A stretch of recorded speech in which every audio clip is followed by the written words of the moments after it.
નમસ્કાર વિદ્યાર્થી મિત્રો. BECC 103 ઇન્ટ્રોડક્ટરી મેક્રો ઇકોનોમિક્સ ના લેક્ચરમાં આપ સર્વેનું હાર્દિક સ્વાગત છે. અર્થશાસ્ત્રની અંદર સમગ્રલક્ષી અર્થશાસ્ત્ર એક એડવાન્સ ઇકોનોમિક જે સૈદ્ધાંતિક અર્થશાસ્ત્રની એક મૂળ શાખા છે. એની મુખ્ય બે શાખાઓમાં એક એકમલક્ષી અર્થશાસ્ત્ર અને બીજું સમગ્રલક્ષી અર્થશાસ્ત્ર. તો સમગ્રલક્ષી અર્થશાસ્ત્રને એ એકમલક્ષી અર્થશાસ્ત્રનો સરવાળો છે. એકમલક્ષી અર્થશાસ્ત્રમાં આપણે એક ગ્રાહક, એક પેઢી અને વહેંચણીના સિદ્ધાંતોનો અભ્યાસ કરીએ છીએ. જ્યારે સમગ્રલક્ષી અર્થશાસ્ત્રના વિવિધ પાસાઓ જે ઘણા બધા છે, એમાં આવક અને રોજગારી, ખાસ આવક ડિટર્મિનેશન કેવી રીતે થાય છે, રાષ્ટ્રીય આવકનું નિર્ધારણ કેવી રીતે થાય છે અને રોજગારી નિર્ધારણ કેવી રીતે થાય છે, તો એના અંગેનો આપણે અભ્યાસ કરીએ છીએ. ટૂંકમાં જંગલમાંનું એક ઝાડ અને આખો જંગલ એટલે અર્થતંત્રની અંદર એક ઝાડનો અભ્યાસ. જો કે આ એક વિજ્ઞાનનો એવો પ્રકાર છે કે દાખલા તરીકે સૂર્ય એક કિરણમાં જેવો છે, એનું તમને જેવું દેખાય છે એવું જ સમગ્ર પ્રકાશમાં પણ એની સૂર્યની ઝાંખી થાય છે. એટલે સૂર્યનું એક કિરણ એ સમગ્ર સૂર્યને આવરી લે છે. એવી રીતે સમગ્રલક્ષી અર્થશાસ્ત્રમાં તમે સાંભળ્યું હશે, વ્યવહારમાં આપણે આ શબ્દો બોલીએ કે રાષ્ટ્રીય આવક, ફુગાવો, મંદી. તો અર્થતંત્રનો એઝ એ હોલ સ્ટડી કરીએ ત્યારે આપણને આ પ્રકારના વિવિધ એના પાસાઓ બહુપારિમાણિક રીતે જોવા મળે છે. રાષ્ટ્રીય આવક જે છે એ આપણે સમગ્રલક્ષી અર્થશાસ્ત્રનો જ ભાગ છે. તમારા જે અર્થશાસ્ત્રની અંદર જે ભાગ આપણે ભણેલો છે એ ક્લાસિકલ ઇકોનોમિક્સ એટલે કે પ્રશિષ્ટ અર્થશાસ્ત્ર. જે પ્રશિષ્ટ અર્થશાસ્ત્રનો બહુ જ શરૂઆતમાં માર્શલે જે વિકાસ કર્યો અને જે 1776માં વેલ્થ ઓફ ધ નેશન્સ, એમાં પણ સમગ્રલક્ષી અર્થશાસ્ત્રનો બહુ સિસ્ટમેટિક વિકાસ થયો નહોતો. એડમ સ્મિથે જે વેલ્થ ઓફ ધ નેશન્સ લખ્યું, તો એની અંદર બહુ વિકાસ થયો નહોતો. પણ પ્રશિષ્ટ અર્થશાસ્ત્ર ત્યાર પછી ISLM કર્વ, પછી એટલે કે ISLM રેખાઓ, પછી ઇન્ફ્લેશન એટલે કે ફુગાવો, એના કારણો, અસરો, મોનેટરી પોલિસી, નાણાકીય નીતિ, પછી સીમાંત વપરાશ વૃત્તિ અને મૂડીરોકાણ ગુણક, રાષ્ટ્રીય આવકનું નિર્ધારણ અને કેન્સિયન ઇકોનોમિક્સ, કેન્સિયન ક્રોસ, અને આ બધી વાતો એ સમગ્રલક્ષી અર્થશાસ્ત્રમાં જે આપના સિલેબસનો પણ ભાગ છે. તો સમગ્રલક્ષી અર્થશાસ્ત્ર એ અર્થતંત્રના સમગ્ર આર્થિક ચલરાશિઓ સાથે સંબંધ ધરાવે છે. અર્થતંત્રનું એક ઘટક એ એક ગ્રાહક કે ઉત્પાદક છે અને અર્થતંત્રના વિવિધ ક્ષેત્રો વચ્ચેનો આંતર સંબંધોને પણ સમગ્રલક્ષી અર્થશાસ્ત્ર તપાસે છે. 1930માં કેઇન્સના જન્મ બાદ, એટલે કે 1936માં જે કેઇન્સે general theory of employment, interest and money એ પુસ્તક લખ્યું, ત્યાર પછી સમગ્રલક્ષી અર્થશાસ્ત્રનો એક સિસ્ટમેટિક વિકાસ થયો. ખાસ કરીને હું આપને કહું કે y is equal to c plus i plus g plus x minus m આ સમગ્રલક્ષી અર્થશાસ્ત્રનું પાયાનું 4 ક્ષેત્રોને સમાવી લેતું સમીકરણ છે. તો એમાં y જે છે, y is equal to રાષ્ટ્રીય આવક. y ને આપણે રાષ્ટ્રીય આવક કહીએ. તો રાષ્ટ્રીય આવકનું નિર્ધારણ ખર્ચની દ્રષ્ટિએ, રાષ્ટ્રીય આવક 3 રીતે નિર્ધારિત થાય. કાં તો અર્થતંત્રમાં થતું સમગ્ર ઉત્પાદનનો તમે વિચાર કરો, જેને રાષ્ટ્રીય ઉત્પાદન કહીશું, કાં તો સમગ્ર રાષ્ટ્રીય ખર્ચનો વિચાર કરો, કારણ કે મૂડીરોકાણકર્તા અને ગ્રાહક એ બંને એ પોતપોતાની રીતે ખર્ચ કરે છે. કાં તો તમે કુલ ખર્ચનો સરવાળો લો, કાં તો તમે કુલ ઉત્પાદન નો તમે સિગ્મા કરો અથવા રાષ્ટ્રીય આવક ચાલુ ભાવોએ ઉત્પાદનનું આવકનો તમે ગુણાકાર લો તો ખર્ચની રીતે વપરાશી ખર્ચ જે ગ્રાહકો કરે છે એટલે y is equal to c consumption cost plus i that is investment મૂડીરોકાણ ખર્ચ પ્લસ હવે જી પાસું જે છે ગવર્મેન્ટ એક્સપેન્ડિચર એ સમગ્રલક્ષી અર્થશાસ્ત્રમાં કેઇન્સે સૂચવેલો એક ક્રાંતિકારી વિચાર છે. જી સરકારી ખર્ચનું પાસું એક એવું પાસું છે કે જે અર્થતંત્રને કાયમ મંદીમાંથી બચાવતું રહે છે. કેમ મંદીમાંથી બચાવતું રહે છે? કારણ કે હું એક બહુ સામાન્ય ઉદાહરણથી તમને વાત કરું તો ક્રિકેટનું મેદાન હોય, હવે બેટિંગ કરનાર એને મારે છે, ફટકો મારે દડાને તો 2 રન 4 રન 6 રન એવા રન થાય છે, પણ દડો જ્યારે મેદાન પર જાય છે, ગતિ કરે છે, ત્યારે ઘાસને કારણે અથવા તો મેદાનની જમીનને કારણે એ ખાસ કરીને એ ઘર્ષણ બળ પામે છે અને એક જગ્યાએ ઊભો રહે છે દડો. જો ઘર્ષણ બળ ના હોય તો ઊભો ના રહે. આવું જ અર્થતંત્રમાં બચતોને કારણે ઘર્ષણ બળ લાગે છે અને જો બચતોનું સમયસર મૂડીરોકાણ ન થાય તો જેમ દડો ઊભો રહે એમ વિશ્વની અંદર 1929ની મહામંદીનું કેઇન્સે બતાવેલું કારણ આ છે. એટલે એ વખતે નાણાંના સમીકરણો સામે પણ પ્રશ્નાર્થ ચિહ્ન થયો, કારણ કે એમવી બરાબર પીટી એ ફિશરનું નાણાંનું પ્રશિષ્ટ સમીકરણ હતું. એટલે કે મની સપ્લાય ઇન્ટુ વેલોસિટી, નાણાંનો પુરવઠો ગુણ્યા ચલણ વેગ બરાબર પ્રાઇસ લેવલ એટલે કે ભાવ સપાટી ગુણ્યા ટ્રાન્ઝેક્શન્સ એટલે કે વિનિમયોની અથવા સોદાઓની સંખ્યા. એટલે માંગ બરાબર પુરવઠો, નાણાંની માંગ પીટી અને નાણાંનો પુરવઠો એમવી એ સરખું થતું હતું. પણ આવું ક્યારે બને? જો તમારું ક્રિકેટનું મેદાન કાચનું હોય તો બહુ ઓછો ઘસારા ખર્ચ લાગે. ઘસારો એટલે શું? ધારો કે મારી આવક 10 રૂપિયા છે, હું 2 રૂપિયા બચાવીને 8 રૂપિયા વાપરું છું. હવે 8 રૂપિયા જે હું વાપરું છું એ 8 રૂપિયા જેની આવક થાય છે, ધારો કે 10% એ પણ બચાવતા હોય, 20%, તો 1 રૂપિયાનો 60 પૈસા એ પણ બચાવશે અને બાકીનું વાપરશે. તો એક સમય એવો આવશે કે 0 ઇન્કમ લેવલ થઈ જશે અને એ વખતે અર્થતંત્રમાં આવકો ઠપ થઈ જશે.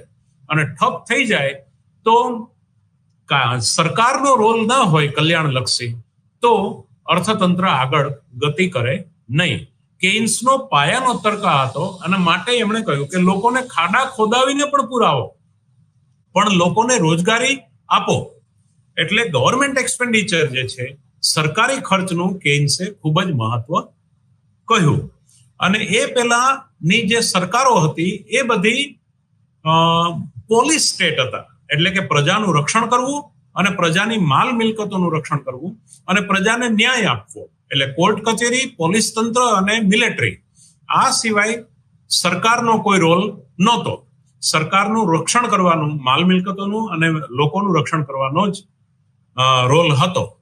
પણ 1929-30 પછી કેઇન્સે વિશ્વનું ધ્યાન દોર્યું કે આમ તો મૂડીવાદ નાશ પામશે અને માટે સરકારે રેગ્યુલર ઓટોનોમસ ઇન્વેસ્ટમેન્ટ કરવું જોઈએ. અને જો સરકાર પાસે કોઈ કામ ન હોય તો ખાડા ખોદાવીને પુરાવીને પણ લોકોને રોજગારી આપવી કે જેથી કરીને પેલો મેદાનમાં ઘર્ષણ પામીને જે દડો ઉભો રહી ગયો છે એને કારણે આવકો આગળ વધતી બંધ થઈ ગઈ છે. એ આવકો અને અર્થતંત્રનું પ્રવાહ ચક્રો ગતિમાન છે. એટલે રાષ્ટ્રીય આવક જે છે એ એટલે મૂડીવાદ જે છે એ ચાલુ રહે અને એટલે ગવર્મેન્ટ એક્સપેન્ડિચરનું મહત્વ છે. ફરીવાર હું સમીકરણ કહું છું, વાય રાષ્ટ્રીય આવક ઇઝ ઇક્વલ ટુ કન્ઝમ્પશન એટલે કે વપરાશ પ્લસ ઇન્વેસ્ટમેન્ટ એટલે કે મૂડીરોકાણ પ્લસ ગવર્મેન્ટ એક્સપેન્ડિચર એટલે કે સરકારી ખર્ચ plus x minus M. X minus M નો અર્થ એવો છે કે એક્સપોર્ટ માઇનસ ઇમ્પોર્ટ એટલે ઓપન ઇકોનોમીની આપણે વાત કરીએ છીએ. એટલે કે જો અર્થતંત્ર વિદેશી વેપાર સાથે સંકળાયેલું હોય તો એની નિકાસ કમાણીમાંથી આયાત ખર્ચ બાદ કરતા જે કંઈ પણ વધે એ તમારે રાષ્ટ્રીય આવકમાં ઉમેરવાનું આવે અને જો ઘટે તો એ બાદ કરવાનું રહે છે. જો ખાધ હોય તો એ બાદ કરવાનું રહે છે. ફરીવાર હું આપણા મૂળ વિષયને પકડીને જ આગળ ચાલુ છું. મૂળ વિષય આપણો આ જ છે કે સમગ્રલક્ષી અર્થતંત્રનો પરિચય, એનું ફ્લાઇંગ ઓબ્ઝર્વેશન આપણે આ લેક્ચરમાં કરવાના છીએ. તો એમાં ખાસ કરીને જ્યારે નાણું છે ત્યારે નાણાંની ભાવ સપાટી કઈ કહેવાય? નાણાંની માંગ અને પુરવઠો, એના આધારે નક્કી થતો વ્યાજ દર, શ્રમ માટે વેતન દર, નિયોજકો માટે નફો, જે ભાગ છે માઇક્રો ઇકોનોમિક્સનો. પણ મેક્રો ઇકોનોમિક્સમાં એના વિવિધ આર્થિક ઘટકો તરીકે આપણે એનો વિચાર કરવો ઘટે. મહામંદી, બેરોજગારીનો દર, પછી ઉત્પાદનના તો આપણે જાણીએ છીએ 4 સાધનો છે: લેન્ડ, લેબર, કેપિટલ અને એન્ટરપ્રિન્યોર. એટલે કે જમીન, મૂડી, શ્રમ અને નિયોજકો, આ નિક્ષેપો છે, ઉત્પાદનના સાધનો. પછી નિયોજન શક્તિને ખાસ કરીને મૂડીરોકાણ ખર્ચની સાથે સંબંધ છે, શ્રમનું વેતન. હવે એ વખતે તમને ખબર હશે કે મેક્રો ઇકોનોમિક્સમાં એક ધારણા હતી કે અર્થતંત્રમાં વસ્તુ બજાર અને સાધન બજારમાં પૂર્ણ હરીફાઈ છે. જો વસ્તુ બજારમાં પૂર્ણ હરીફાઈ હોય તો માંગ અને પુરવઠો એટલે કે પેઢીઓ પ્રાઇસ ટેકર તરીકે વર્તે અને કોઈ પણ એક ગ્રાહક કે કોઈ પણ એક વેપારી એમાં પ્રભાવુક રીતે પુરવઠાને કે માંગને પ્રભાવ પાડી શકે નહીં. તો આ જે છે એ છે માઇક્રો ઇકોનોમિક્સનો કન્સેપ્ટ, પણ એ મેક્રો ઇકોનોમિક્સમાં પણ યુઝફુલ થાય. પેઢીઓ તો આપણે જાણીએ છીએ પેઢીનું ક્યાં સમતુલા આવે કે જ્યાં સીમાંત ઉત્પાદન બરાબર સીમાંત આવક બરાબર સીમાંત ખર્ચ થાય અને સમતુલા બિંદુ બાદ સીમાંત ખર્ચ વધતો હોય સીમાંત આવક કરતા, ત્યાં પેઢીની સમતુલા આવે. આ આપણે માઇક્રો ઇકોનોમિક્સની કન્ડિશન પરથી. હવે દરેક પેઢી સમતુલામાં હોય એનાથી ઉદ્યોગ સમતુલામાં આવે. વળી પાછી હરીફાઈઓ તો પ્રકાર પૂર્ણ હરીફાઈ, ઇજારો, ઇજારાયુક્ત હરીફાઈ, અલ્પહસ્તક ઇજારો, પછી મોનોપ્સોની, ખરીદદારનો ઇજારો, આ બધા ઇજારાના પ્રકારો. હવે આમાં સરકારનો રોલ કલ્યાણલક્ષી ખર્ચની દિશામાં છે. એટલે સરકારે અર્થતંત્રમાં ઉત્પાદનને વેગ આપવા માટે શું કરવું જોઈએ? ઇન્ફ્રાસ્ટ્રક્ચરલ ખર્ચ કરવો જોઈએ, અંતઃસ્તરીય માળખું. હવે આ અંતઃસ્તરીય માળખું એટલે શું? જે અર્થતંત્રમાં જેનો નફાનો દર ખૂબ લાંબા ગાળે છે, દાખલા તરીકે, અને જે મલ્ટિપલ પ્રોડક્શનમાં કામમાં આવે છે. હું બહુ પાયાની વાત કરું તો લોખંડ પોલાદનું ઉત્પાદન. આજે લોખંડ એક એવી વસ્તુ છે કે જેનો દરેક યંત્રમાં અને મોટા ભાગની અમુક મૂળિકીય ચીજોમાં લોખંડનો વપરાશ થતો હોય. હવે જો તમારા એટલે આપણા દેશની અંદર લોખંડનું ઉત્પાદન જ ના થતું હોય તો એ પાયાનું છે. અને એમાં ખાનગી ક્ષેત્ર એટલા માટે રસ ઓછો લે છે કે નફાકારક ઓછું છે. નફાકારક ઓછું હોવાની સાથે એને લાંબા ગાળે નફો મળે અને એમાં હ્યુજ ઇન્વેસ્ટમેન્ટની જરૂર પડે, જેમાં ખાનગી ક્ષેત્ર આગળ વધે નહીં. તો જે પાયાની બાબતો છે, પાયાની વસ્તુઓ, ચીજો, સેવાઓ છે, તો એમાં સરકારે મૂડીરોકાણની પહેલ કરવી જોઈએ. કારણ કે આપણે પબ્લિક ફાઇનાન્સ પણ એક મેક્રો ઇકોનોમિક્સનો જ ભાગ છે. જે જી છે, ગવર્મેન્ટ એક્સપેન્ડિચર, એનું એ તમે માંગ બાજુનું સમીકરણ જોવો તો Y=C+S+T,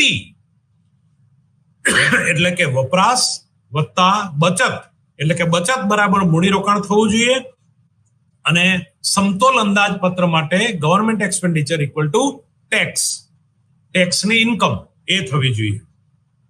આ પુરવઠા બાજુનું સમગ્રલક્ષી અર્થતંત્રનું સમીકરણ છે. તો આ સરકાર શું કરશે? તો ઇન્ફ્રાસ્ટ્રક્ચર માટે ખર્ચ કરશે. કારણ કે ખાનગી અર્થતંત્ર અને જાહેર અર્થતંત્ર એમાં ભેદ જ એટલો છે કે ખાનગી અર્થતંત્રનો હેતુ નફાનો છે, એટલે કે ખાનગી લોકોનો હેતુ નફાનો છે, અને જાહેર અર્થવિધાન એટલે કે પબ્લિક ફાઇનાન્સ, જાહેર અર્થવિધાન, સરકારનો હેતુ મહત્તમ કલ્યાણનો છે અને અર્થતંત્રને ગતિમાં રાખવાનો છે. હવે અર્થતંત્ર ગતિમાં ક્યારે રહે? તો કે પેલું જે મારા ઉદાહરણ પ્રમાણે પેલો દડો ચાલે તો ક્રિકેટનો દડો છે એ આગળ ના ચાલે ને એક જગ્યાએ ઉભો રહી જાય તો અર્થતંત્ર ઠપ થઈ જાય. તો એને પુશઅપ આપવાનું કામ રેગ્યુલરલી કોનું છે? તો સરકારે પંચવર્ષીય યોજનામાં વિવિધ પ્રકારના ખર્ચ કરે છે, ઉદ્યોગ ક્ષેત્રે, ખેતી ક્ષેત્રે, બરાબર. એનો વાર્ષિક અંદાજપત્ર, પંચવર્ષીય, પછી વાર્ષિક બજેટ, એના દ્વારા સરકાર ખર્ચ દ્વારા અર્થતંત્રને પુશઅપ આપ્યા કરે, જેને આપણે ઓટોનોમસ ઇન્વેસ્ટમેન્ટ, સ્વયંભૂ મૂડીરોકાણ કહીએ. સરકારે ટેક્સની આવક કરતા વિકાસને વરેલી સરકારોના ખર્ચામાં પછી કાળક્રમે વધારો થતો ગયો. એટલે કારણ કે સંરક્ષણ ખર્ચમાં વધારો થાય, અને આ બધી બાબતોને ધ્યાનમાં લઈ અને આપણે જોઈએ છીએ કે દર વર્ષે સરકાર બજેટ બહાર પાડે એટલે બજેટમાં પોતાનો ખર્ચ બતાવે, પહેલો ખર્ચ બતાવે અને પછી સરકાર પોતાની આવક નક્કી કરે. એટલે સરકારની આવકના સાધનો પણ કેટલા? સરકારની આવકના સાધનો કરવેરા, દાન, દંડ, ફી, વિદેશી અને આંતરિક દેવું, ખાધ પુરવણી, આ બધા સરકારના આવકના સાધનો છે. તો સરકાર એમાંથી આવક મેળવશે અને પ્રજાના કલ્યાણ માટે ખર્ચ કરશે. સરકારનો મુખ્ય હેતુ નફો નથી, સરકારનો મુખ્ય હેતુ કલ્યાણલક્ષી છે. એટલે કે પ્રજાનું કલ્યાણ. કલ્યાણ એટલે શું? કલ્યાણ શબ્દનો અર્થ અહીંયા મોક્ષ એવો નથી. કલ્યાણ શબ્દનો અર્થ વપરાશની ઊંચી સપાટી. સમાજ હાલમાં જે સ્તરે છે એના કરતા ઊંચી તટસ્થ રેખા પર જીવે, એટલે કે ઊંચા સંતોષની સપાટી પર જીવે, એ માટે સરકાર કાર્યરત છે. એટલે ઘણા એકમો સરકારના ખોટ કરતા હોવા છતાં પણ ચાલુ રાખવા પડે. કેમ કે પ્રજાના કલ્યાણને વરેલી છે. એટલે અહીંયા પણ પાછો વિવાદ છે પબ્લિક ફાઇનાન્સમાં. જો કે એ આપણો અત્યારનો ચર્ચાનો ભાગ નથી કે સરકારનું મહત્તમ કદ કેટલું હોવું જોઈએ. કારણ કે એવી માન્યતા છે કે સરકારી તંત્રમાં અમુક ઇનએફિશિયન્સી, બિનકાર્યક્ષમતા પ્રવેશે છે. તો એનું જેમ કે નફો, મારી દુકાન ચાલે છે કે નહીં એનું થર્મોમીટર શું? તો કે મહિનાના અંતે મેં નફો કેટલો, મેં એટલે પેઢીએ નફો કેટલો કર્યો, એના આધારે આપણે એનું થર્મોમીટર માપીએ કે કેટલો નફો છે.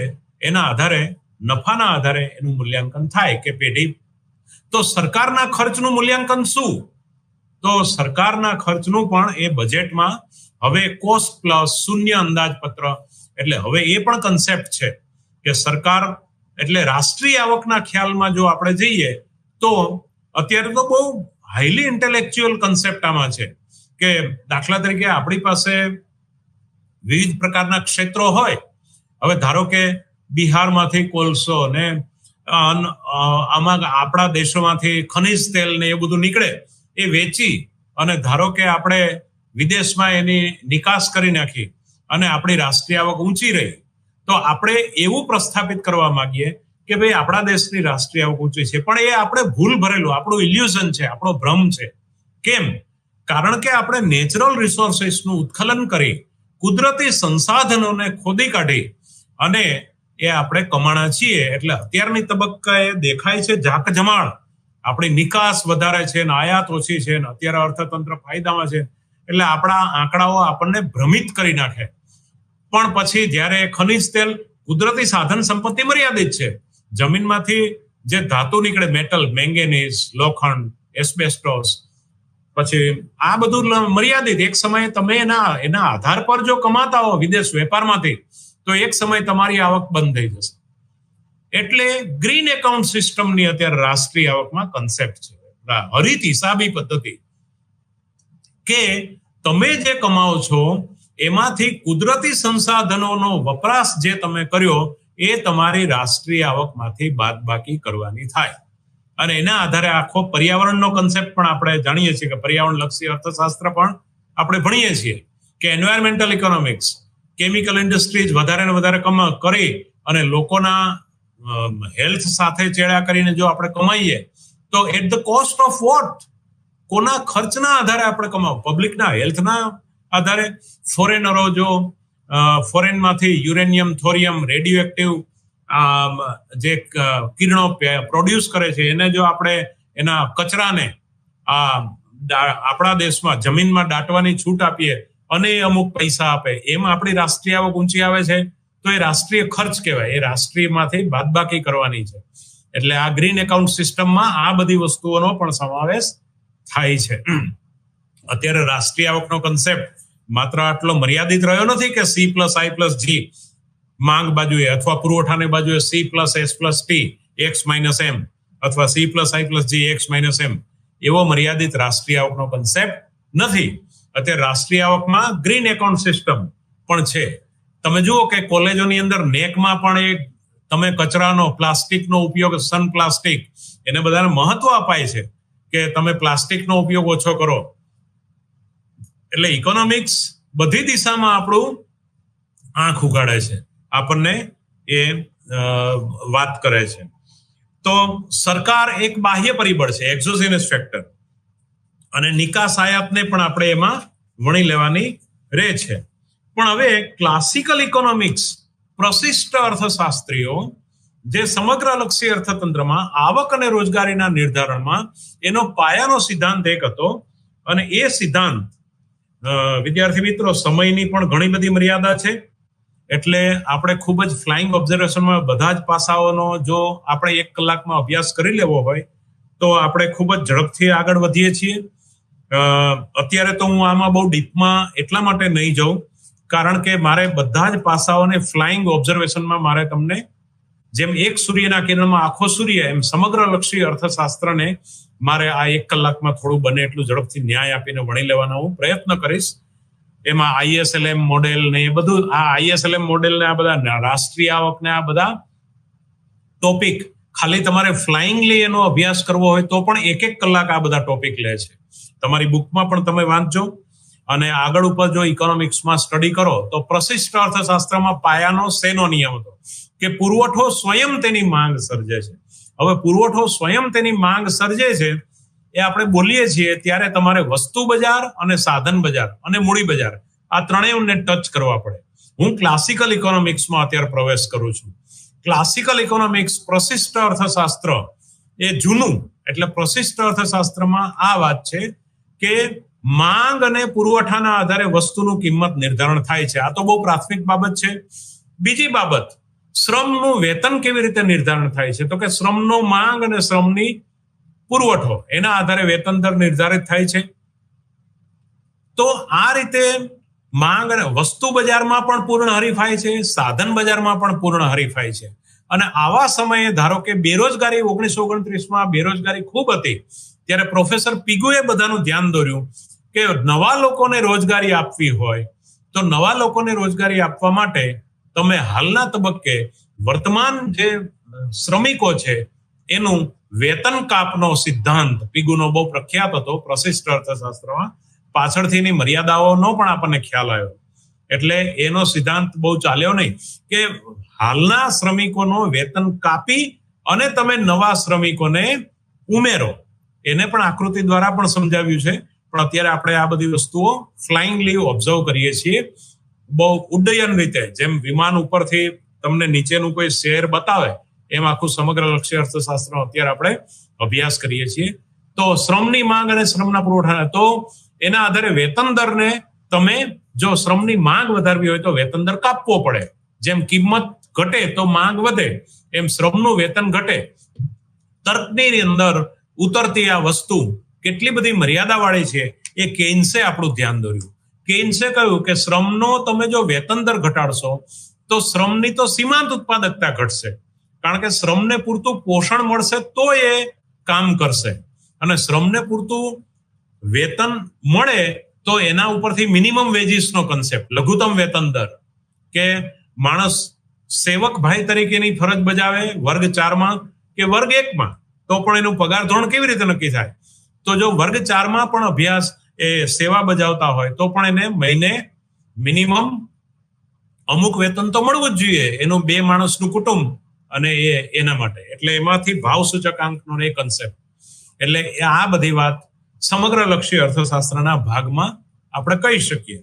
બીજી વાત એ છે કે આ સમગ્રલક્ષી અર્થતંત્રમાં ISLM એટલે હિક્સ અને હેન્સને મૂડીરોકાણ બરાબર બચત બરાબર લિક્વિડિટી ઓફ મની, એટલે કે supply of money is equal to demand for money, આ 4 પાસાને રાષ્ટ્રીય આવક અને વ્યાજ દર એના માટે એના એટલે ટોટલ 6 ફેક્ટર્સના ઇક્વિલિબ્રિયમ દ્વારા ISLM મોડેલ આપવાનો પણ પ્રયાસ કર્યો.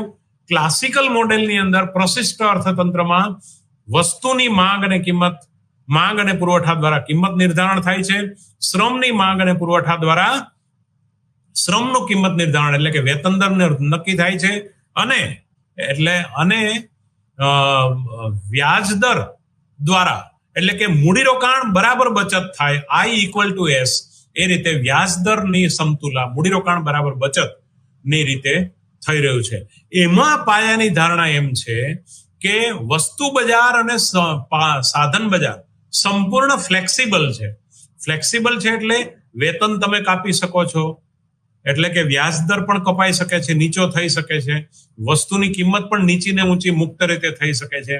જેમ સાયકલના પૈડાને તમે ગ્રીસિંગ કરો ને મુક્ત રીતે ફરે પૈડું, એવી રીતે આ વ્યાજ, વેતન અને કિંમતો એ બધું ફ્લેક્સિબલ છે. જે રિયલ ફેક્ટરમાં ફ્લેક્સિબલ નહોતું, કારણ કે વેતન એક વખત વધે પછી મજૂર મંડળો અને એ બધી બાબતોને કારણે ઘટાડવા શક્ય નથી. વળી કેઇન્સે તો આપણું ધ્યાન દોર્યું જ છે કે વેતન ઘટાડવાથી તો સીમાંત ઉત્પાદકતા ઘટશે, અને સીમાંત ઉત્પાદકતા ઘટે તો વળી પાછું એકબીજા નિરાશાજનક વલણો એટલે ચક્રો એકબીજાને ચડિયાતી રીતે પોષે, અને એક સમયે તમે ખાડામાં જઈને ઉભા રહો. આપણી અર્થતંત્રની ગાડી પાછી પડતી એક વખત ખાડામાં જઈને ઉભી રહે.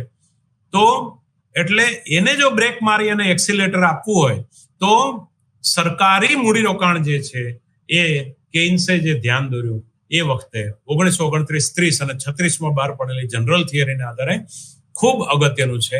એટલે અમુક લેવલ કેઇન્સે પાયાનું આવક ધોરણ કીધું. એ પાયાના આવક ધોરણથી મૂડીરોકાણ બરાબર બચતો ધારો કે ના થતી હોય તો તમે બેન્કિંગ ક્ષેત્રનો વિકાસ, સરકારી મૂડીરોકાણનો હસ્તક્ષેપ, આ બધા દ્વારા જેમ બ્લડ શરીરમાં વિવિધ જગ્યાએ હાર્ટ પહોંચાડે છે, એમ નાણાકીય નીતિ રિઝર્વ બેંકની એ શરીરના વિવિધ ભાગમાં બ્લડ પહોંચાડે, એમ પૈસો નાનામાં નાના ક્ષેત્રો સુધી પહોંચાડવો, તો જ અર્થતંત્ર વિકાસની દિશામાં આગળ વધી શકે. આ બધા પણ ખ્યાલો છે. ત્યારે પછી ઘણી વખત એવું થયું, અલ્પ વિકસિત અર્થતંત્રમાં મંદીમાંથી બહાર નીકળતા બકરું કાઢતા ઊંટ પેસે, એવા પ્રકારની પરિસ્થિતિનું સર્જન થયું. તો કે ફુગાવાકારી નીવડ્યા, કેઇન્સના વિચારો ફુગાવાકારી નીવડ્યા.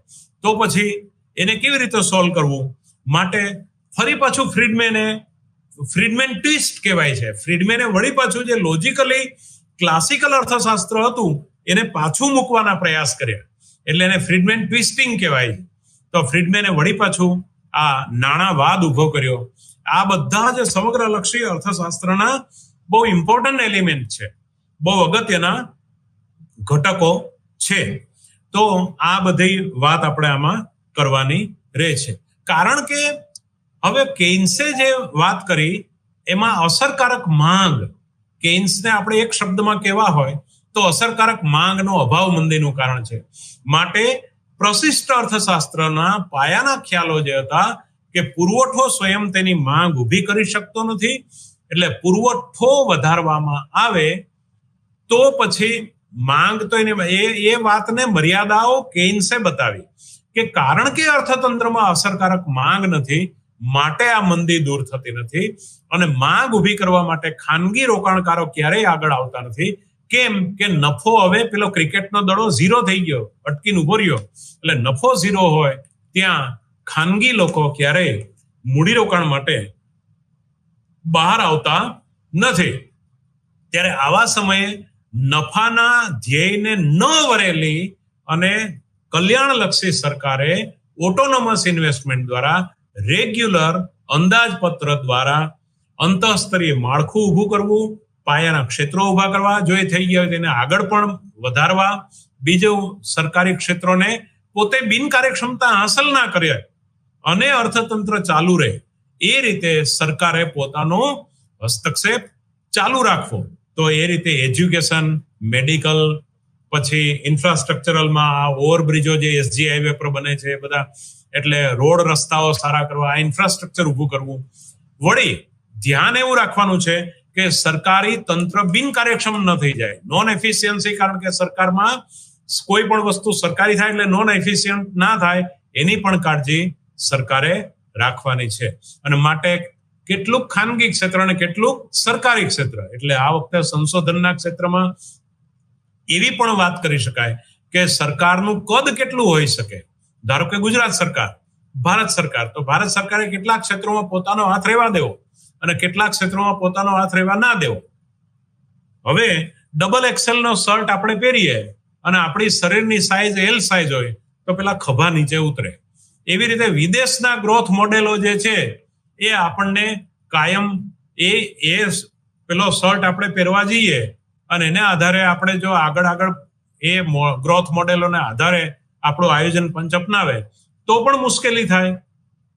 કારણ ડબલ એક્સેલ શર્ટ પહેર્યો હોય તો ખભો તો નીચે પેલી કોણી સુધી આવતો હોય, એટલે શર્ટ આપણા ફિટિંગનો નથી. એટલે વિદેશના જે બધા મોડેલો છે ગ્રોથ મોડેલો, તો આપણું એવું કયું ગ્રોથ મોડેલ? એટલે આ વર્ષે વિદ્યાર્થી મિત્રો તમે જાણો છો કે હવે આપણી સરકાર આત્મનિર્ભર એટલે શું? એલપીજી થઈ ગયું, લિબરલાઇઝેશન, પ્રાઇવેટાઇઝેશન, ગ્લોબલાઇઝેશન થઈ ગયું. આપણે મુક્ત મેદાનમાં ઉભા રહી ગયા. મુક્ત મેદાનમાં આપણને બધી દિશામાંથી પવન આવે.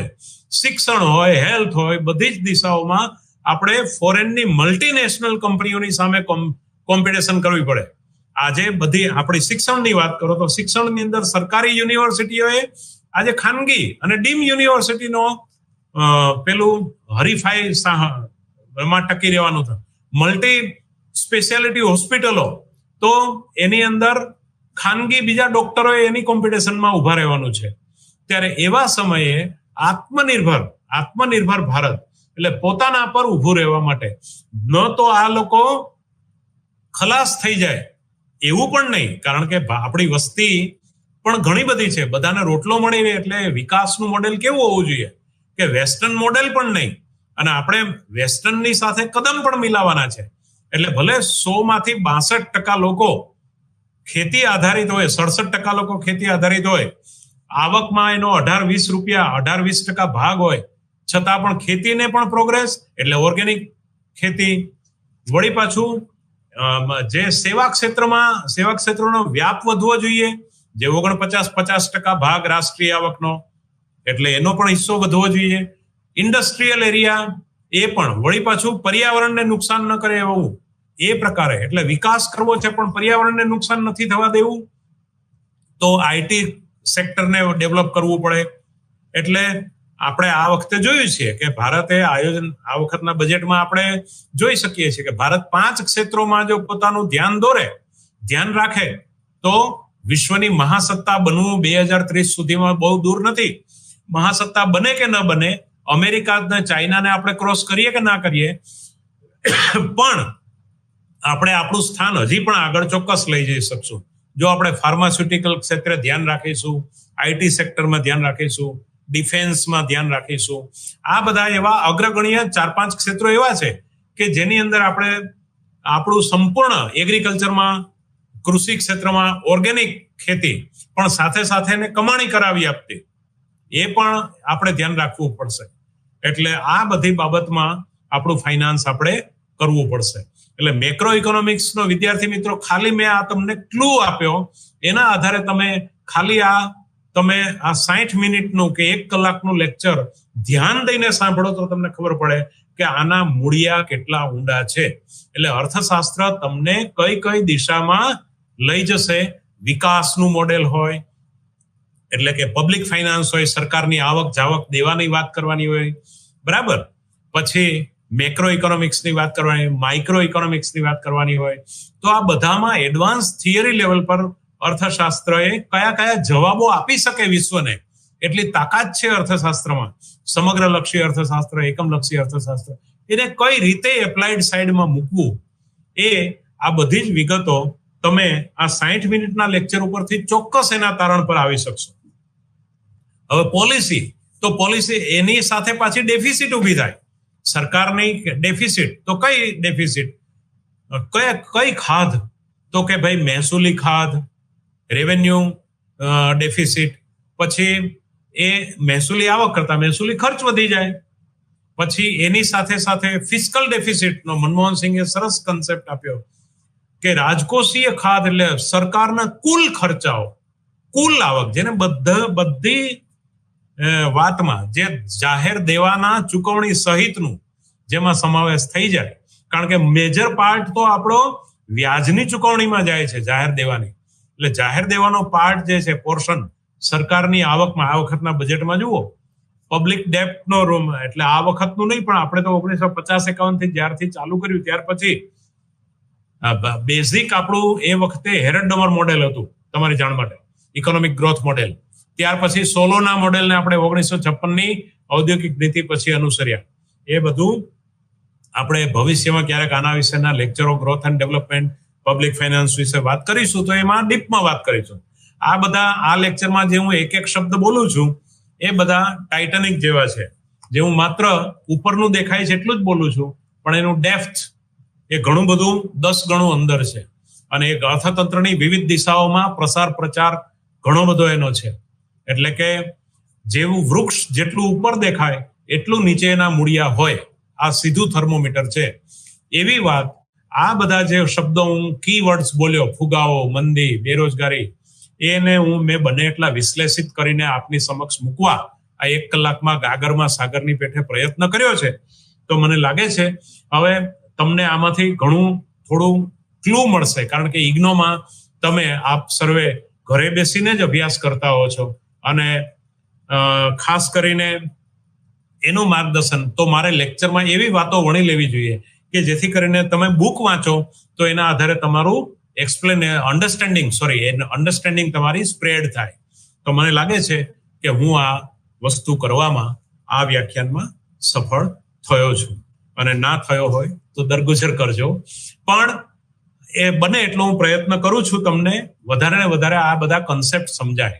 સીમાંત વપરાશ વૃત્તિનો ખ્યાલ પણ કેઇન્સે એ વખતે આપ્યો. સીમાંત એટલે એક વધારાનું વપરાશ વૃત્તિ. 1 રૂપિયાની મારી આવક વધે, જો એમાંથી 80 પૈસા હું ખોરાક પાછળ અને મારી જરૂરિયાત પાછળ ખર્ચતો હું, તો મારી સીમાંત વપરાશ વૃત્તિ 0.8 ગણાય. એટલે કે જેમ ટકા વધારેમાં વધારે 100 હોય, એમ સીમાંત વપરાશ વૃત્તિ વધારેમાં વધારે 1 હોય અને ઓછામાં ઓછી 0 હોય. જો ભૂતકાળની બચતો તમે વાપરતા હો તો માઇનસમાં હોય, પણ માઇનસમાં સીમાંત વપરાશ વૃત્તિ આપણે વિચાર કરતા નથી, એ ના હોય. કોઈ પણ વ્યક્તિ પોતાની આવક કરતા વધારે ખર્ચ કરે નહીં, એલિમેન્ટ અર્થતંત્રના ઘટક તરીકે, ગ્રાહક તરીકે. એ જ રીતે તમે જ્યારે કેઇન્સે એવું કહ્યું હતું, મેં તમને કહ્યું એમ કે ખાડા ખોદાવીને પુરાવો, તો એમાં એક સરસ વાત છે કે વપરાશ એક સાર્વત્રિક સદગુણ છે પણ વ્યક્તિગત ખરાબ ગુણ છે. હું મારા ખીચાના પૈસા વાપરી નાખું તો ભવિષ્યમાં જો હું બીમાર પડું કે ભવિષ્યમાં મને જરૂર પડે તો પૈસા વપરાઈ ગયા હોવાથી મારા ઉપયોગમાં એ પૈસા આવી શકવાના નથી. એટલે વપરાશ એ મારી વ્યક્તિગત રીતે ખરાબ ગુણ છે પણ સાર્વત્રિક રીતે સારો ગુણ છે. કેમ? કારણ કે જ્યાં સુધી હું 10 રૂપિયા ના ખર્ચું ત્યાં સુધી ખારીસિંગ વાળાની આવક થતી નથી. ખારીસિંગ વાળો 10 રૂપિયા ના ખર્ચે ત્યાં સુધી વાળ કપાવવા વાળાની આવક થતી નથી. વાળ કપાવવા વાળો ચશ્મા ના ખરીદે ત્યાં સુધી ચશ્મા વાળાની આવક થતી નથી. એટલે ટૂંકમાં કહેવાનો અર્થ એવો છે કે અર્થતંત્રના તમામ વ્યવહારો એક ટેબલની આ બાજુ, એક ટેબલની પેલી બાજુ, એક ઉત્પાદક છે, બીજો ગ્રાહક છે, એ નહીં થાય ત્યાં સુધી અર્થતંત્ર ધમધમતું નહીં હોય, અને અર્થતંત્રમાં ત્યાં સુધી મંદી આવવાની પૂરેપૂરી શક્યતા છે. એટલા માટે એટલે જ્યારે પણ 1 રૂપિયાની વપરાશ થાય છે એટલે કેઇન્સે આની ચાવી, આ લોક ખોલવાની ચાવીમાં અસરકારક માંગમાં વધારો કરો. કારણ કે કેઇન્સ એવી વાત સૂચવી, કારણ કે કેઇન્સનું અર્થશાસ્ત્ર ટૂંકા ગાળાનું અર્થશાસ્ત્ર હતું, કારણ કે અર્થશાસ્ત્ર કેઇન્સનું મંદીનું અર્થશાસ્ત્ર હતું. અને આ મંદીનું અર્થશાસ્ત્ર હોવાથી કેઇન્સનું તમે જનરલ થિયરી વાંચો તો એમાં મંદી દૂર કરવાના ઉપાયો માટે જાહેર ખર્ચનું જ મહત્વ તમે જોઈ શકો. એટલે પબ્લિક ફાઇનાન્સનો ભાગ પણ આમાંથી સમગ્ર લક્ષીમાંથી જ આવે છે. પછી વિકાસ કરવાની વાત આવે એટલે નેશનલ ઇન્કમની વાત આવે. પણ અમુક ધારો કે હું બહુ સાદા ઉદાહરણથી તમને એક વસ્તુ સમજાવવા પ્રયત્ન કરું, જે તમારો 103 પેપરનો સિલેબસનો ભાગ છે. એમાં શબ્દ આવે છે કેઇન્સિયન ક્રોસ. આ બાબત કઈ છે? તો ફ્રેક્ચર થયું હોય કોઈને પગમાં અને પછી થોડું રિપેર થાય એટલે ડોક્ટર એમ સલાહ આપે કે તમે પાટા પર, પેલું નીચેથી સરકતો પાટો હોય એના પર ચાલવાની ધીમે ધીમે રિપેરિંગ થયા પછી કસરત કરવાની સલાહ આપે. અથવા તમે આ બધા જે જીમમાં જાઓ છો એ જીમમાં તમે લોકો નીચેથી પટ્ટો સરકતો હોય ને તમે ચાલો તો પણ તમે ત્યાં ઉભા રહો. એ એક્ઝેક્ટ કેઇન્સિયન ક્રોસ આ વાત ડાયનેમિક ઇકોનોમી ગત્યાત્મક અર્થતંત્રમાં આ વાત કરે છે. હવે ગત્યાત્મક અર્થતંત્રમાં કેવું છે, તો તમારે મૂળ જગ્યાએ ઉભા રહેવું હોય તો તમારે ચાલતા રહેવું પડે. તમે અત્યારના જમાનામાં અત્યારના યુગમાં આ અનુભવ કરી શકશો. તમે જે લેવલ આવકના ધોરણ પર અથવા અત્યારે જ્યાં પણ તમે ઉભેલા છો ત્યાં તમારે ઉભા રહેવું હોય તો સતત દોડવું પડે છે, જેને વિકાસ કહેવાય. એટલે એ કેઇન્સિયન ક્રોસ કે છે. કેઇન્સ શું કે છે?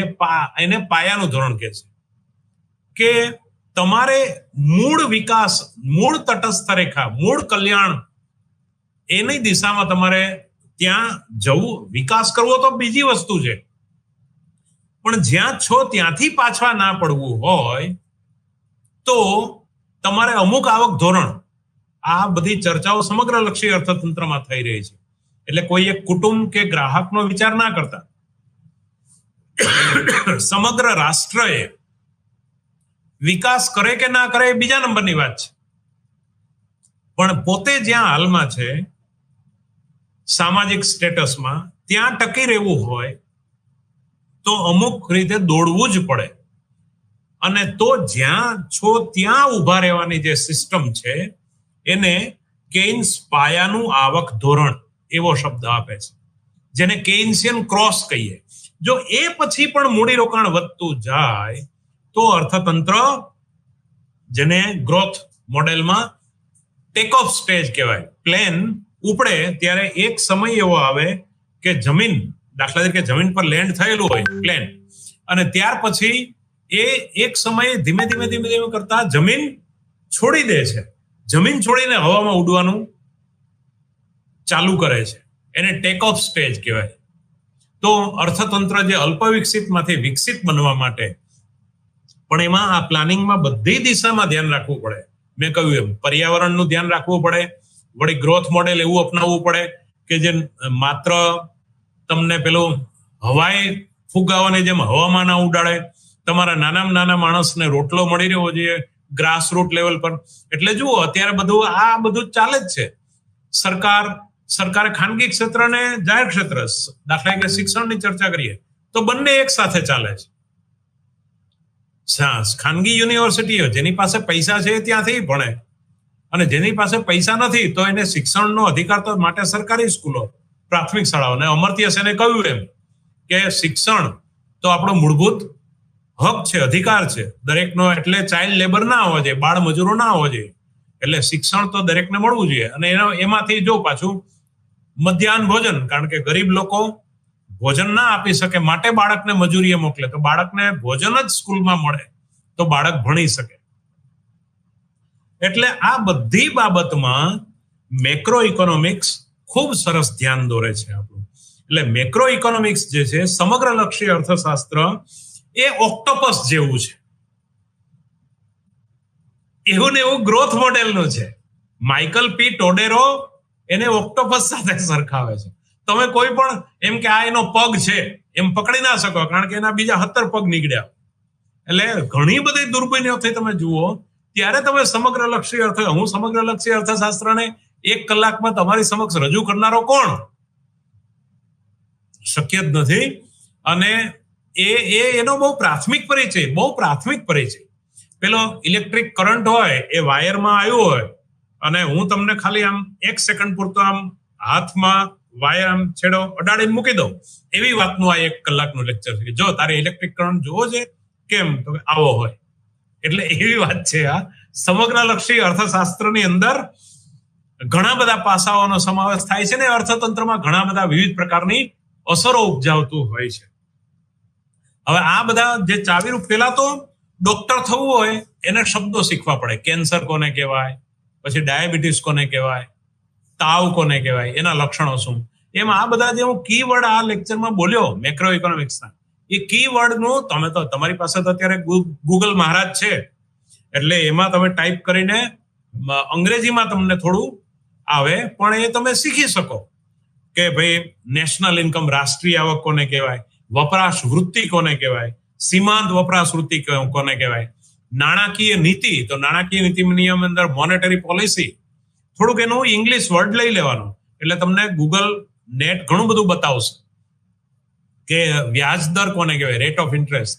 હવે ISLM મોડેલ શું છે એ તો આખા 2-3 લેક્ચરના મોડેલો છે. 1.5-2 કલાકમાં તો તમે આ મોડેલ બનાવી શકો એવું ISLM મોડેલ તો બૃહદ, પ્રશિષ્ટ અને કેન્સ અને આધુનિક અર્થશાસ્ત્રને જોડતું બહુ મહત્વનું મેક્રો ઇકોનોમિક્સનું મોડેલ છે. તો આ બધી વસ્તુઓ અઘરું જરાય નથી, પણ જો તમે એના પારિભાષિક શબ્દો, એની મૂળભૂત વ્યાખ્યાથી તમે પરિચિત થઈ અને જો એનો અભ્યાસ કરો તો ખરેખર અર્થશાસ્ત્ર જેવો સહેલો વિષય આ દુનિયામાં કોઈ નહીં.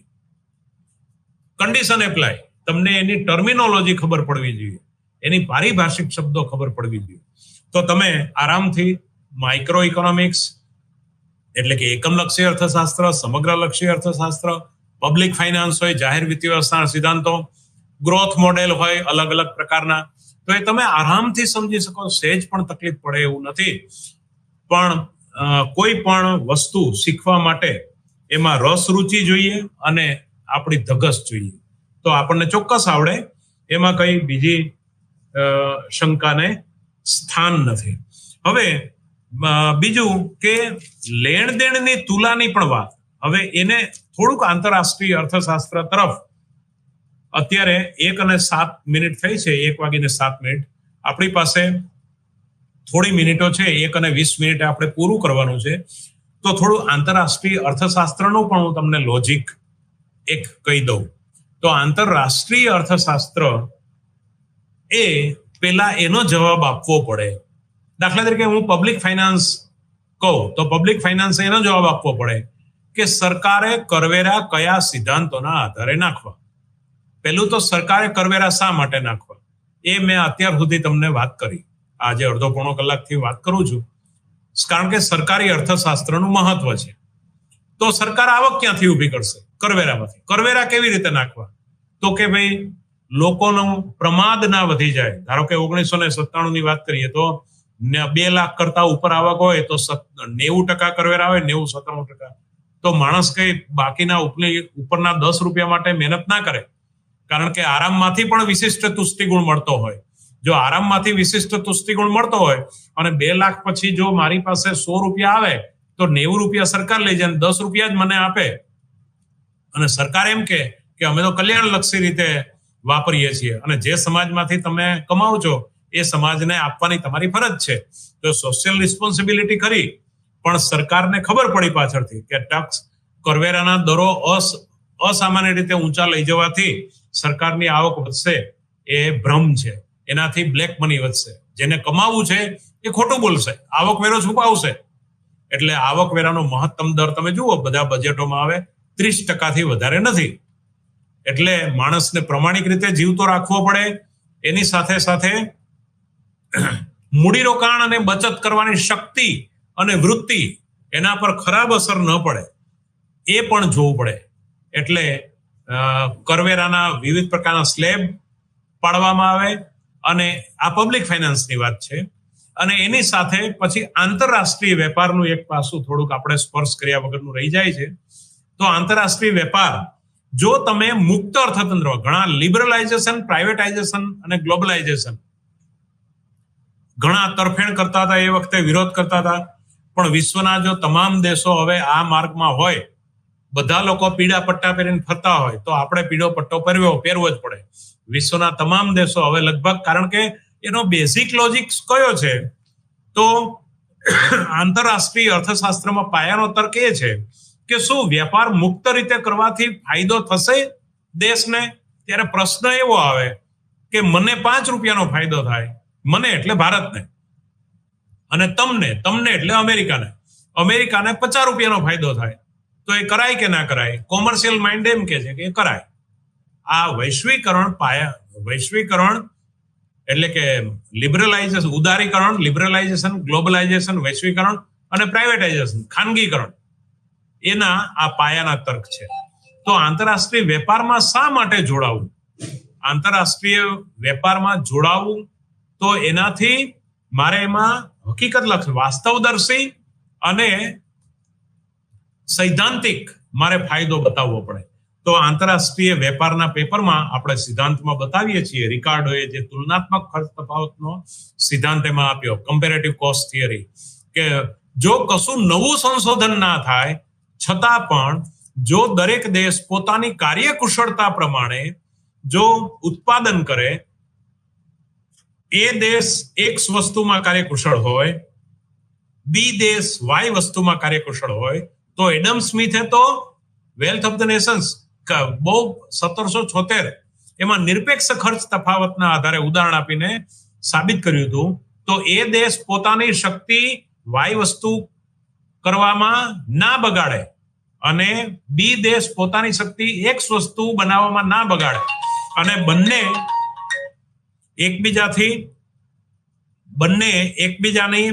એકબીજાની સાથે સમય બગાડ્યા વગર જો બંને દેશો વેપારથી જોડાય તો બંને દેશને નિરપેક્ષ રીતે ફાયદો થાય છે, એવું એડમ સ્મિથ પોતાના સિદ્ધાંતમાં બતાવે છે. તો એડમ સ્મિથ એ પછી ડેવિડ રિકાર્ડોએ તુલનાત્મક ખર્ચ તફાવતમાં સાપેક્ષ ખર્ચ તફાવતની રીતે વાત કરી. એ ચર્ચાનો મુદ્દો અત્યારે આપણે અહીંયા નથી, પણ જ્યારે મેક્રો ઇકોનોમિક્સમાં આંતરરાષ્ટ્રીય અર્થશાસ્ત્રનું વિહંગાવલોકન કરી રહ્યા છીએ ત્યારે આપણે એટલું જ જોવું છે કે આંતરરાષ્ટ્રીય અર્થશાસ્ત્રમાં એટલે કે આંતરરાષ્ટ્રીય વેપારમાં જોડાવાથી કોઈ પણ દેશને ફાયદો થાય, વધારે થાય ઓછો થાય એ બીજા નંબરની વાત છે, પણ એની મૂળ પરિસ્થિતિ કરતા ઊંચી તટસ્થ રેખા પર સોશિયલ વેલફેર પર એ પોતે આવી શકે છે. તો આ ભાગ આંતરરાષ્ટ્રીય, અને આ લોજિક પ્રમાણે લિબરલાઇઝેશન, પ્રાઇવેટાઇઝેશન અને ગ્લોબલાઇઝેશન. હવે એમાં શું થાય કે ધારો કે બધું ખાનગીકરણ, તો પ્યોર મૂડીવાદ, ખાનગીકરણ અને મૂડીવાદ એ તો શોષણને જન્મ આપે. કાર્લ માર્ક્સને આપણે ભૂલી નથી ગયા, પણ કાર્લ માર્ક્સનો એ સામ્યવાદની વાત પણ નહીં, કારણ કે એમાં નફાનો ઇન્સેન્ટિવ નથી. નફાનો પ્રેરક બળ ના હોય તો માણસ શા માટે દોડે? તમે સવારમાં 5 વાગ્યામાં ઉઠી અને તમે કસરત કરીને ઓફિસ શા માટે જાઓ? કારણ કે નફો છે, પગાર મળે છે, વેતન મળે છે માટે. તો એ ઇન્સેન્ટિવ સમાજવાદની અંદર નહીં મળે, કારણ કે એ તો હું સર્ટિફિકેટ કે મેડલ આપીને સન્માન કરે. તો એ અર્થતંત્રના વિકાસમાં કઈ દિશામાં જાય? એ ન જાય. એટલે આપણે મિશ્ર અર્થતંત્ર અપનાવ્યું. એટલે આમાં પણ વૈશ્વિકરણ એટલે ખાનગીકરણ, વૈશ્વિકરણ, લિબરલાઇઝેશન, ઉદારીકરણ, પ્રાઇવેટાઇઝેશન અને ગ્લોબલાઇઝેશન ના પણ અમુક આ પ્રકારના તર્કો છે કે આંતરરાષ્ટ્રીય વેપારમાં જોડાવાથી દરેક દેશને સરવાળે ફાયદો થાય છે. તો આ વાત પણ આપણે આંતરરાષ્ટ્રીય વેપારમાં જોઈએ. તો હવે એમાં લેણદેણની તુલા, તો લેણદેણની તુલાનો પણ કન્સેપ્ટ એવો છે, સરસ છે. લેણદેણની તુલામાં આપણે જોઈએ છીએ 3 પ્રકારના ખાતા હોય, ચાલુ ખાતું, મૂડી ખાતું ને અનામત ખાતું. તો ચાલુ ખાતામાં ડાબો પગ ને જમણો પગ, જમા ને ઉધાર સરખા ના થાય. તો ધારો કે આયાતો વધી ગઈ હોય નિકાસો કરતા, તો એને તમે મૂડી ખાતામાં બેલેન્સમાં લો છો. કારણ કે ધારો કે આ વર્ષે ભારતે 10 લાખ કરોડની નિકાસ કરી અને 15 લાખ કરોડની આયાત કરી. તો ચાલુ ખાતામાં ભારતને 5 લાખ કરોડની ખોટ દેખાય. હવે દ્વિનોંધીનામા પદ્ધતિ એવી છે, ડબલ એકાઉન્ટ સિસ્ટમ, કે એમાં ડાબો ને જમણો બંને પગ સરખા કરી દેવાના, એટલે કે જમા ને ઉધાર બંને પગ. તો આ 5 લાખ કરોડ રૂપિયા જે છે એ શેમાં ઉધારવાના? તો એ જમા લેવાના. કયા ખાતામાં? મૂડી ખાતામાં. કારણ ધારો કે સરકારે 5 લાખ કરોડના આયાતોમાં યંત્રો મંગાવ્યા અને 10 લાખ કરોડ રૂપિયાની બાકીની વપરાશી ચીજ વસ્તુઓ અને યંત્રોના નિકાસ કરી, તો નિકાસ ઓછા આયાત એટલે 5 લાખ કરોડની ખાધ એ ભારતે મૂડી બનાવી છે. પણ એ માટે ધ્યાન રાખવાનું, જેમ માઇક્રો ઇકોનોમિક્સમાં સાચું એવું ને એવું મેક્રોમાં સાચું.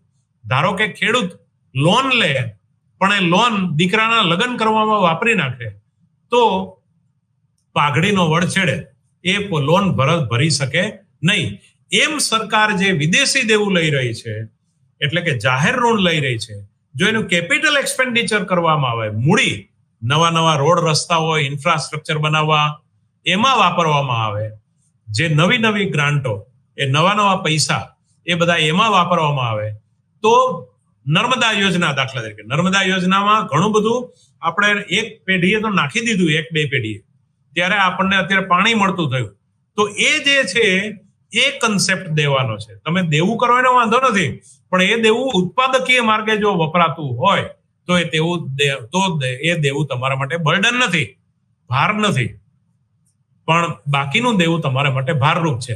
ધારો કે વહીવટી ખર્ચામાં વાપરી નાખ્યા, બધાના પગારો કરવામાં વાપરી નાખ્યા, કે કોઈ ટૂંકમાં વપરાશી ખર્ચમાં જો સરકાર વાપરી નાખતી હોય, તો વપરાશી ખર્ચમાં જો સરકાર વાપરી નાખે તો કેપિટલ એક્સપેન્ડિચર ન થાય અને મૂડી ખર્ચ ના થાય, તો એ સરવાળે પાઘડીનો વડ છેડે. એવી રીતે સરકાર માટે કે કોઈ પણ એ દેશની પ્રજા માટે ભવિષ્યમાં બર્ડન થઈને ઉભું રહે. ભલે 5 વર્ષની સરકાર 5 વર્ષ પછી બદલાઈ જાય, પણ છે તો કોણ? આખરે કોણ છે? સરકાર એટલે કોણ? એક માણસ. સરકાર તો અર્થતંત્રમાં એક એજન્સી છે. અર્થશાસ્ત્રની રીતે ગરીબો અને અમીરો વચ્ચેનું જમ્પર તરીકેનું કામ કરે છે, કારણ કે અમીરો પાસેથી ટેક્સ લઈ ગરીબોના કલ્યાણ માટે વાપરે છે. તો આ પ્રકારનું સરકાર એક એજન્સી છે. મેક્રો ઇકોનોમિક્સની, પબ્લિક ફાઇનાન્સ ને આ ગ્રોથની રીતે વાત કરું છું. એટલે આને જો તમે એક સરસ ઉદાહરણથી હું તમને કહું કે બગીચાની અંદર તમે પેલા કપ્રકાબી વાળા ચકડોળ જોયા હોય, તો એવા પ્રકારનો સરકારનો રોલ છે કે ચકડોળમાં, કપ્રકાબીમાં તમે તો ગોળ ગોળ ફરો જ છો, પણ તમે જે ગોળ ગોળ ફરો છો એ આખું ચક્ર નીચેનું ગોળ ગોળ ફરે છે, અને ઘડીક વાર ઉપર જાય છે અને ઘડીક વાર નીચે આવે છે, ઘડીક વાર ઉપર જાય છે અને ઘડીક વાર નીચે આવે છે. એટલે એક બાજુ તમે તમારી જગ્યા પર ઉભા રહેવું શક્ય નથી, એટલે એકમલક્ષી કક્ષાએ તમે ફરો જ છો ગોળ ગોળ. એકમલક્ષી વિકાસની સાથોસાથ તમારે સમગ્રલક્ષી વિકાસનો પણ એક કન્સેપ્ટ આપવાનો છે. મેક્રો ઇકોનોમિક્સ એક્ઝેક્ટ આ ઉદાહરણમાં સેટ થાય. અને એની તમારે રાષ્ટ્રીય આવકનું ઉદાહરણ જો આ રીતે લેવું હોય તો બગીચાની અંદર આપણો જે ફુવારો છે એનું ઉદાહરણ લઈ શકાય, કે કુંડીનું જે પાણી છે એ પાછું એનર્જી દ્વારા, ઇલેક્ટ્રિસિટી દ્વારા એ પેલા કાણામાં, પાઇપમાં ચડે અને કાણામાંથી વળી પાછું એ જ પાણી એ જ કુંડીમાં પડે. એટલે રાષ્ટ્રીય આવકમાં જમીન ને ભાડું મળે, મૂડી ને વ્યાજ મળે, શ્રમ ને વેતન મળે, નિયોજક ને નફો મળે. અને વળી પાછા નિયોજક શું કરે? વસ્તુનું ઉત્પાદન કરે. જમીન, મૂડી ને શ્રમ શું કરે? ગ્રાહક બનીને ખરીદે. અને ત્યાં સેવા આપવા કોણ જાય? જમીનદાર જમીન ભાડે આપે, મૂડીપતિ મૂડી વ્યાજે આપે, શ્રમિકો પોતાનો શ્રમ વેચે વેતનના બદલામાં, અને બદલામાં ત્રણેય સાધનને જે આવક થાય એનું પોતે નિયોજક જે વસ્તુ નવી બનાવે છે એ ખરીદે. એટલે અર્થતંત્રમાં નિયોજકનું ઇમ્પોર્ટન્સ ખૂબ જ છે. જે અર્થતંત્રમાં નિયોજકો વધારે એ અર્થતંત્ર વિકાસની સીડી ચડ્યા જ કરે. માટે જુઓ, અત્યારે સરકારે બધા ક્ષેત્રમાં ઇનોવેશન ક્લબ દરેક કોલેજોમાં ચાલુ કરી. એનો રોલ શું છે? તમારે નવું સંશોધન કરવાનું છે, કારણ કે પાઈ is equal to revenue minus cost. નફો બરાબર આવક ઓછા ખર્ચ. કાં તો તમે તમારી આવક વધારો અથવા તમારો ખર્ચ ઘટાડો તો નફો વધે. હવે એ કરવું હોય તો શું કરવું પડે? આ વસ્તુ ધારો કે મને 10,000 રૂપિયામાં પડે છે, તમે એવું સંશોધન કરો કે 8,000માં તૈયાર થાય, તો બાકીનો તમને નફો મળે. એ નફાથી તમે નવું મૂડીરોકાણ કરો અને બીજાને રોજગારી આપો. એટલે જોખમ ખેડનાર, નોકરી માંગનાર નહીં, બલકે જોખમ નવું ખેડનારાઓ ઉભા કરવા પડે. એટલે રિસ્ક ટેકર. આ ઇનોવેશન ક્લબોનો હેતુ એ છે, કારણ કે કોસ્ટ ક્યારે નીચે જાય? નવા સંશોધનો કરે ત્યારે. અને નવા સંશોધનો થાય એ જ અર્થતંત્રનો વિકાસ થાય. એટલે આ બધી બહુ ઊંડી નજરો હોય છે સરકારની. અને આ સમગ્રલક્ષી અર્થશાસ્ત્ર જે છે એને આવી રીતે સરસ રીતે આપણે સમજી શકાય. મને લાગે છે કે હું જ્યાં સુધી મારું જ્ઞાન હતું ત્યાં સુધી સમગ્રલક્ષી અર્થશાસ્ત્રને સમગ્ર રીતે રજૂ કરવામાં હું સફળ રહ્યો છું. અને જો કંઈ પણ મર્યાદા રહી ગઈ હોય તો ક્ષમ્ય ગણજો. અને આગળ આપ અભ્યાસ કરો, ખૂબ અભ્યાસ કરો એવી શુભેચ્છા સાથે હવે હું અત્યારે અહીં મારી વાણીને વિરામ આપું છું. Thank you very much. ખૂબ ખૂબ આભાર. ધન્યવાદ.